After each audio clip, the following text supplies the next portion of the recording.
What's up, everybody? Thanks for coming back to Riffin with Griffin. And as usual, I don't really know what the theme song's gonna be. I'm putting it out there, and we'll see if this is gonna be the one. Do do do do da ski da ba dum doo doo doo doo doo ba doo doo bo doo dee doo da dum doo doo doo dee doo bo doo doo bo doo bee doo doo dum doo doo ba doo dee doo bo doo doo bo doo bee doo bo doo boo. Here's a podcast I wrote. You might want to listen note for note, but don't worry, Casey, goodbye. Boom, goodbye to Riffin with Griffin. Dee doo ba, boom, doo ba, doo bee doo ba. Riffin, dee doo ba, dee doo ba. Riffin with Griffin. Dee doo ba, boom, doo ba, doo Riffin with Griffin. Dee doo ba, dee doo ba, doo boo doo ba doo boom.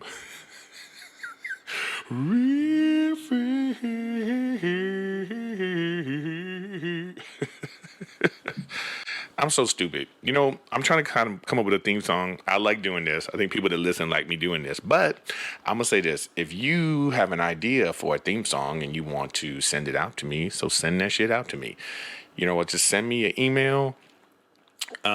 Like, hey, I'm gonna make you a theme song. Here it is, and then I'll put some lyrics on it, and then we'll see which one is the best. Because a lot of people have been sending me like messages, Twitter, Instagram, and they're like, "Yo, man, I can make you a song." So stop talking about it and just make me a song. Damn it, I'll try it. But anyways, thanks for coming back to Riffing with Griffin, everybody. I really appreciate it. This is episode 6 of Riffin with Griffin. This is right before Thanksgiving, so happy Thanksgiving. I hope you all had a good Thanksgiving. Hope you're not too fat. Don't lose. Don't, then the next holiday is going to be like for New Year's and Christmas, so that's when we'll make all our resolutions and lose all the weight from the holidays. But I hope you had a good holidays. I appreciate, once again, everybody that is subscribing and listening. I really do appreciate it. But anyways, this is episode 6. Officially, we just had episode 5. This is episode 6. I'm always messed up with the numbers, but I'm pretty sure this is episode 6. And what I wanted to talk about this time is everybody keeps asking me about I'm Dying Up Here. Everybody's like, yo, I'm Dying Up Here was so great. It was my favorite show. And I totally appreciate all of that energy and everybody that loved I'm Dying Up Here.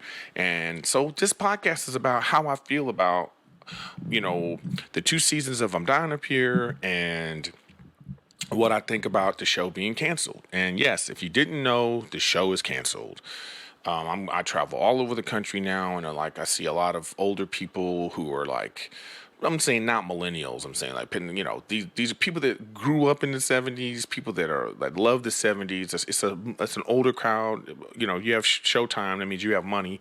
So those people, I appreciate all those fans, and those people are always disappointed when I tell them the show is canceled. But I gotta say, I love all the love people give me for I'm Dying Up Here. It's just like, it was such a rewarding experience. I really enjoyed it. I loved it. I loved doing that show. Coming off Workaholics, where I was Montez and I was like a silly character, and I love Montez. Montez was great, just bringing that to life. But here we are with I'm Dying Up Here, and I had to do some acting. I had to put on my acting chops, and trust me, I didn't think I could do it. There was a lot of stuff on there. I was like, yo, this is gonna be hard, but it was very rewarding. And I'm sad that the show's gone. I really am. I had such a good time with everybody on the show. And so I said, you know what? Let me talk about I'm Dying Up Here. I don't know. I've talked about this story a million times, but it's like I was at the Comedy Store. It was like a regular Tuesday. And Adam, the manager, comes up to me like, yo, Jim Carrey's here. And I was so mad because I thought he was going to bump me.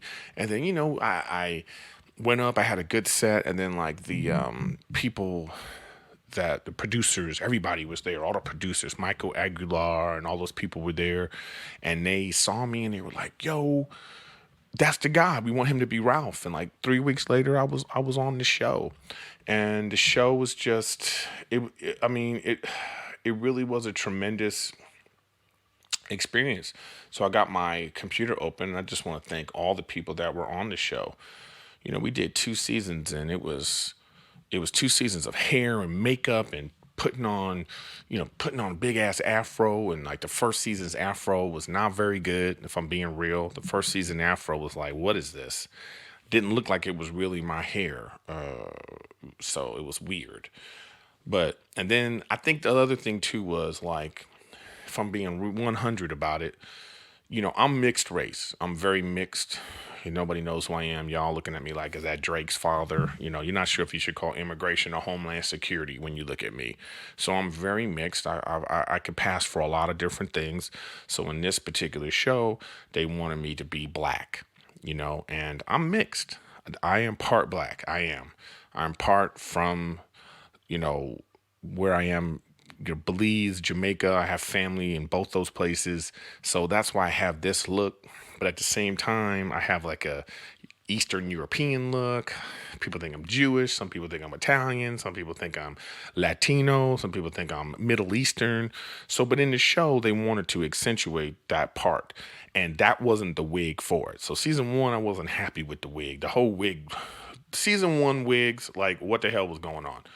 There's people out there like Carla, the make the head of hair in season two. She was like, not with these wigs. And I think that was part of it too, is like, you wanted to have this 70s black experience. And so you had these black characters. We had Richard Pryor, we had RJ on the show who was playing Adam, and he had his little fro. Then they had my fro, and so they wanted it to be authentic. And I'm not saying that only black people could do authentic black hair. That's not what I'm saying. But there is something to somebody who is more familiar with this hair and what it does and what it looks like and what it should feel like and how to work with it really. And so it did make, to me, it made a difference in season two. And I went to this really great hair lady, and she like made the hair like my texture. So I felt like it looked way more believable that was my hair. But it's all part of the acting, right? It's just a costume. I mean, it's like, Superman don't really wear a cape, but he has the cape on. Does it look natural? I don't know. Did he pull it off? You know what I mean? So I felt like we pulled it off in season one. But, it's like Dave Flabant, head writer, Michael Aguilar, executive producer. Those two guys were the heart and soul of I'm Dying Up Here. And, of course, Jim Carrey. I want to thank him because a lot of the show came from his vision, his experience. Like, he lived in a closet. That's why we had two characters live in a closet. So, when I read the script, I was, like I said, it was very challenging, and I was like, oh man, can I really pull this off? And, it was 70s, and it was like, man, you got to be this comic in the 70s. And that's kind of weird because, when you're a comic, you build your voice for like 8-9 years, whatever it is, you get your point of view, and then this is your point of view. And then, so now you got to play someone who has lived that 8-9 years, and they have their own point of view, which is different from your point of view. So I think the stand-up kind of suffered, but I don't think trying to do stand-up on camera, fake stand-up, it's just hard to do. I think we pulled it off in some areas. Like I thought Al Madrigal was like so good, but that's why they showed it in snippets. And he really worked on that stand-up. And so they show these little snippets, so that was good. But anytime it was like a long set, it just, to me, came off as weird because it's not organic. Like stand-up's organic. You capture something in the room, And that's why even specials sometimes are weird. You watch a stand-up special and you'll be like, I've seen that person live and I think they're much funnier live. And then there's something weird about something weird happening with the lights, with like, they're doing takes and cuts and edits, and it just loses a little something. So really great stand-up specials are the ones that can really capture that live experience. So imagine having like extras and like cameras on the stage and different angles and like having to do something over and over and over again. It's really hard to capture that. So, I don't know if we pulled it off all the time on the show. I think why did the show get canceled? That's like the thing. Well, not enough people were watching the show. I mean, obviously, I think if more people were watching the show, we'd still be on the air right now. So for all you people that love this show, I wish you would have told 100 of your favorite friends and maybe we'd still be on the air. But I think there was some stuff like even behind the scenes. I think this is my personal opinion, and I'm just putting it out there. I don't give a fuck. I think that Showtime wanted a comedy, and we delivered a drama. or I think there was some kind of disconnect with what kind of show that we were supposed to deliver, or maybe the expectations that they had. I mean, if you were getting into business with Jim Carrey and you say, hey, Jim, I want to make a show with Jim Carrey, maybe you think, oh, this is going to be a wacky comedy. Maybe this is like not knowing that he's at a different stage in his life right now, artistically, that he wants to put out something completely different. And that's what he did, because there's two shows now, I'm Dying Up Here and Kidding, who are, I'm not kidding, they ain't comedies.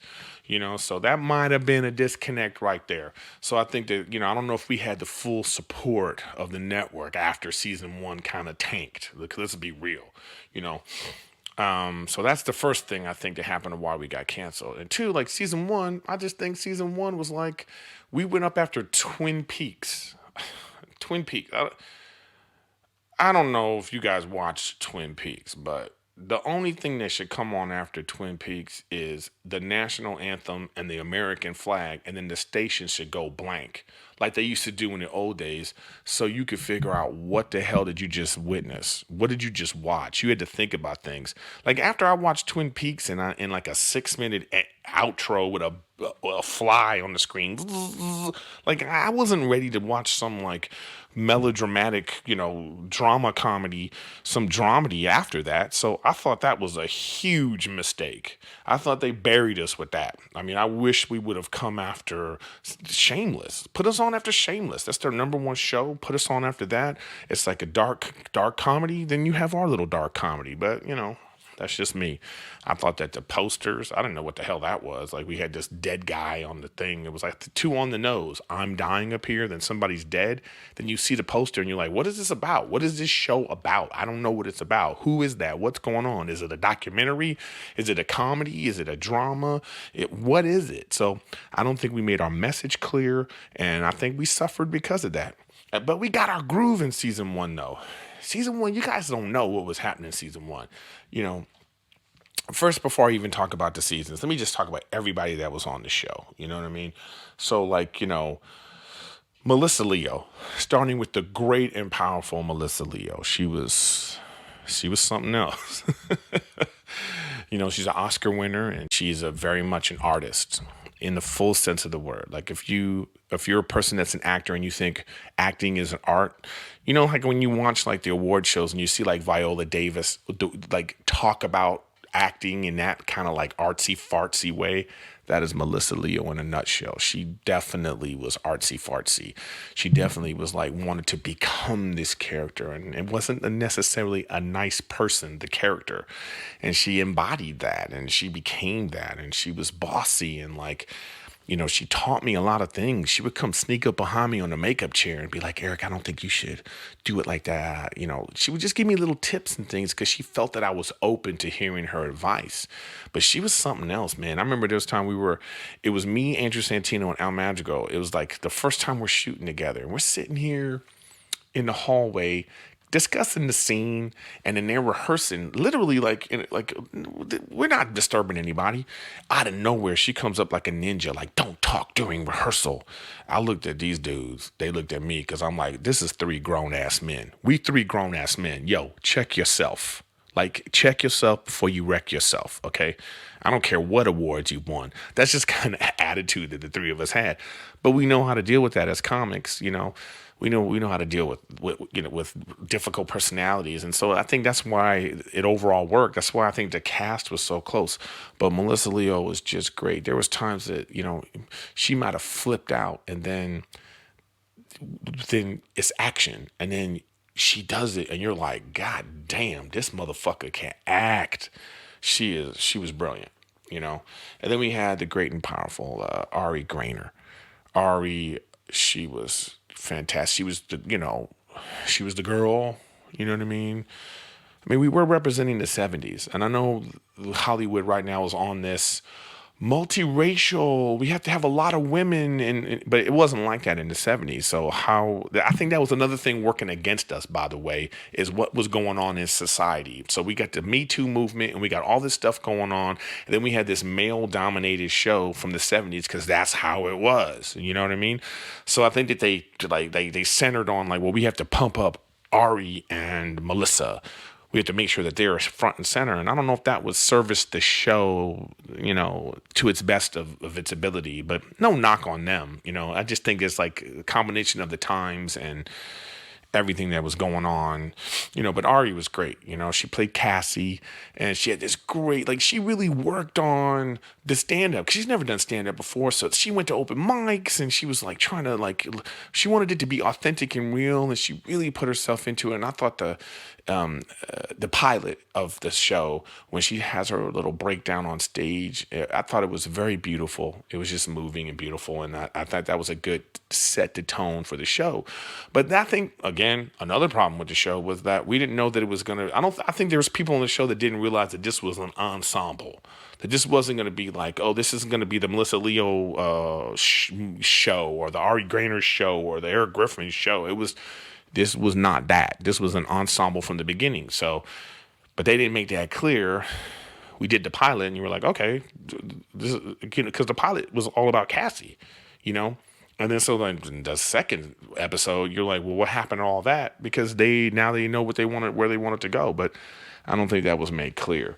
So, and then there's good old Michael Angriano. I never say his name right. Is it Angarano? I always say Angriano, but I think it's Angarano. I don't know. I love Mike. He's one of my favorite people in the whole wide world. I'm actually going to have Mike on the podcast. He's going to be one of my first guests. But he was great. He was one of the guys that came from Boston. And Mike's great. He's been in like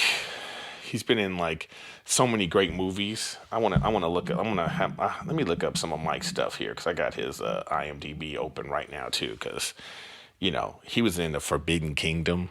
I didn't remember he was in the Forbidden Kingdom. You know what? I'm not even going to talk about this, because I am going to have him on the podcast, and I'm going to talk about this stuff. But he was in Forbidden Kingdom, Sky High, Almost Famous.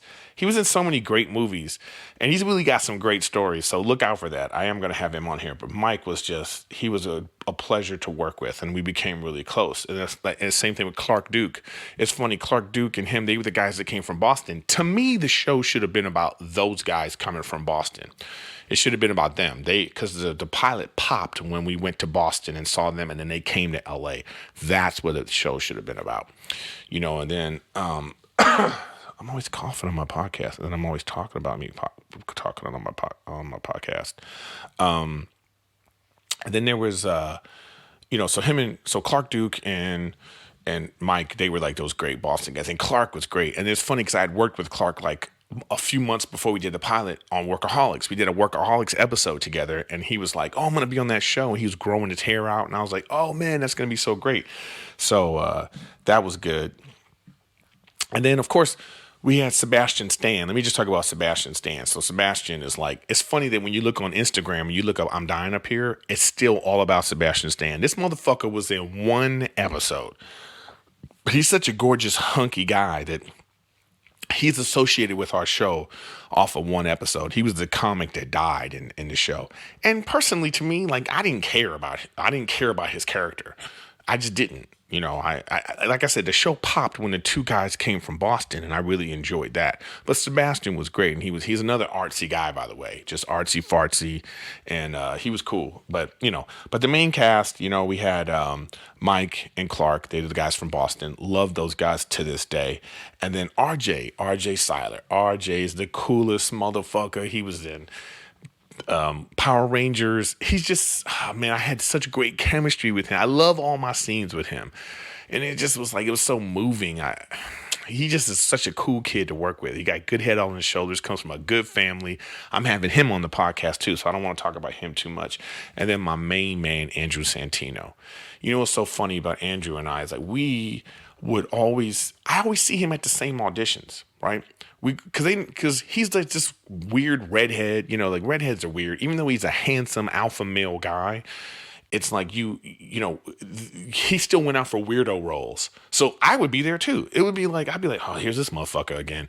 So we were always going out for some of the same parts. This was the first time we were going for different parts for the same show. So when I walked into the test and I saw him, we were like, oh, it was like so fun. And we were the only ones talking. The other guys in the room were just like nervous as fuck. They were just like, trying to get their things like, oh, I want to book this part. And him and I were just like, whatever. Robert, how you doing, man? Just talking about the roles and just like being like, this is gonna be the funnest time ever.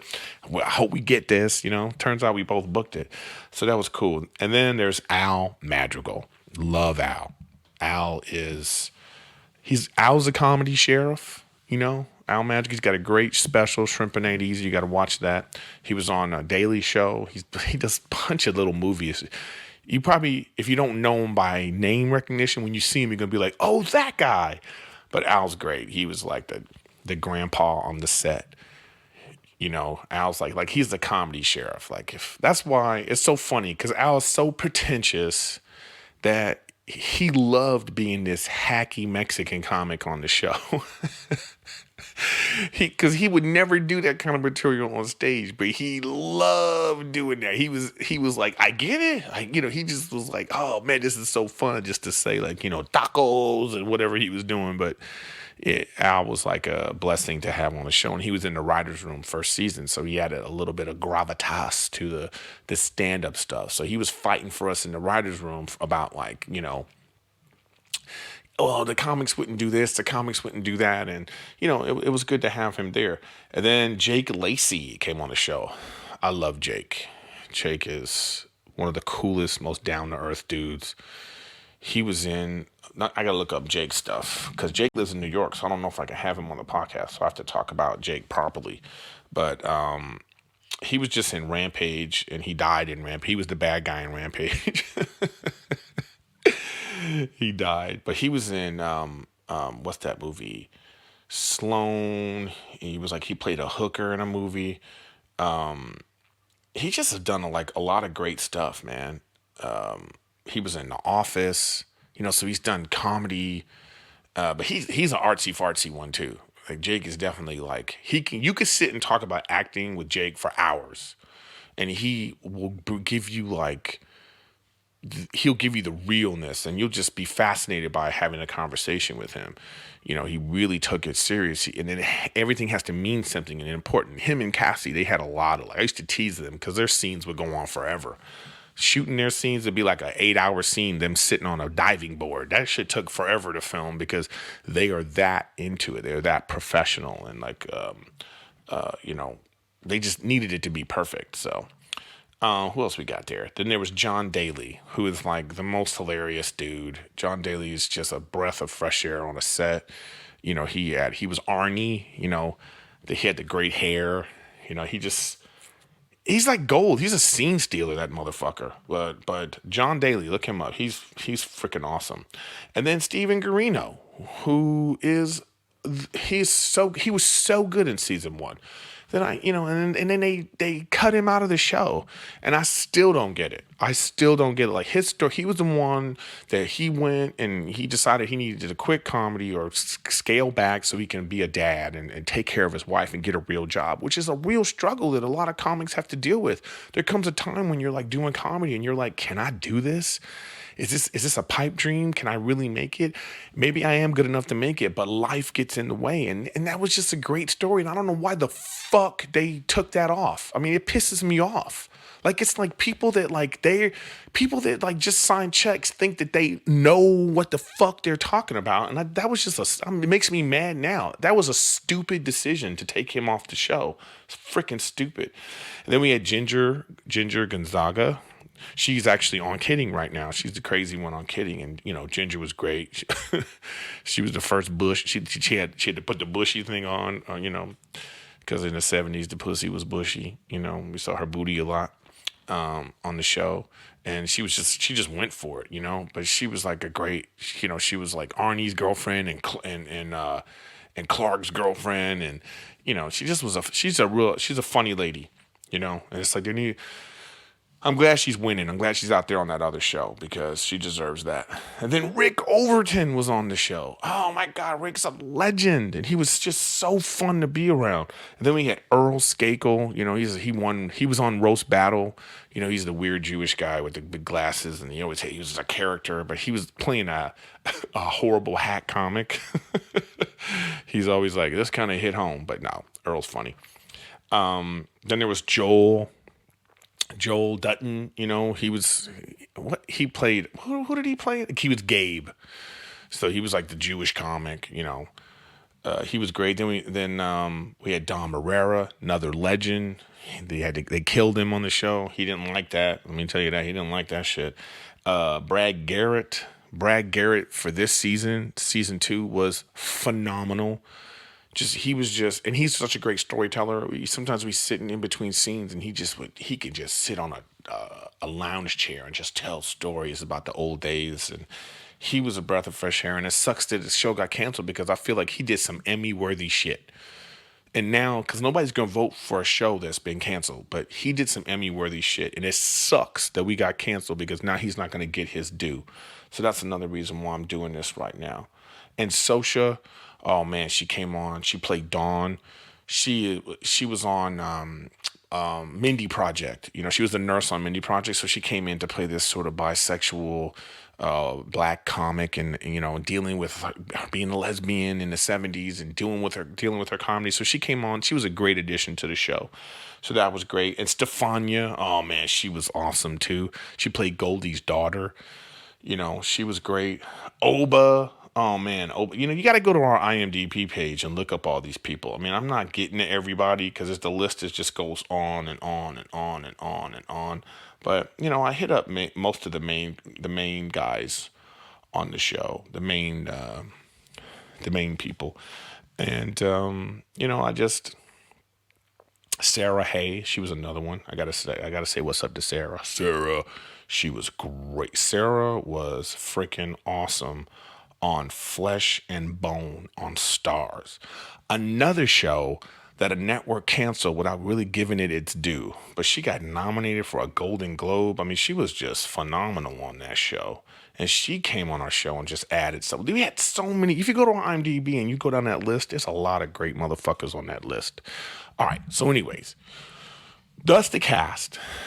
Then we go into season 1. So we had Jonathan Levine. Jonathan is this great director. He directs the pilot. We had the great DP, so we have this lighting and everything looks delicious. And then, the pilot is great. It was a really great pilot. It really captures the heart and soul of what you wanted the show to be. And then we had to wait months and months and months and months and months. And then we shoot episode 2. Different director, different DP, different look, different feel. So that's why I feel like we kind of floundered a little bit, like the first 2, 3, 4 episodes of season 1. We didn't know who we were. We didn't know what was going on yet. I had that scene where I had to beat the guy up in the bathroom, and even I was thinking to myself, I beat this guy up, and then this is the 70s, so I beat this drunk white guy up, and then no cops come to get me. How is that even handled? But we kind of glossed over that. It's that kind of stuff. But it's like you're talking about so many characters, a small writer's room because there's not a big budget, and they have to service all these people. I mean, I commend them on the work that they did. I mean, Dave Flabat, I just commend the guy, and he was sick. He has like a kidney thing, and he was like, had to go to the hospital, and he still was like writing and taking care of business. And Mike, he was just the heart and soul. Mike Aguilar, the producer, he was like the showrunner. He was like on set having to deal with all these egos and personalities. Can you imagine having like all these comics and then these like artsy actors all in one place trying to manage that? This motherfucker was like Pat Riley out there dealing with all this. So so I said, episode 2, 3, I didn't know what the show was about. 4, and then episode 5 was this episode where I had to do this, like my Vietnam guy, came, and Jocko Sims plays my buddy from Vietnam, and he did an excellent job. He's on a great show now, on some doctor show. I wish I could say the name of it. I'm gonna have him on too. I'm gonna have Jocko on too. Then I'll talk to him. So I had to do this Vietnam thing, and I was really nervous about it. I was like, oh man, am I going to pull this off? Because part of my apprehension about doing I'm Dying Up Here was that it was about the Comedy Store. This place, it's like a church. It's like, I have such reverence for the place. And you do a show sort of about the place, sort of about this era that built this whole thing up. And then you got to walk these hallways. If you're doing a shit show, you walk in these hallways and people going to talk shit. So I was really surprised about how many of the comics and my colleagues who were like, yo man, you did a good job. Or I really liked the show. I think that to me was the kiss of death. When comics like something, that shit ain't going to be good. I think that was the reason why I needed the comics to be like, I don't like this. And then regular people being like, oh, I really love this. I think if I had to, I don't know. If I had to do it all again, I think I'd still do want it to be the same.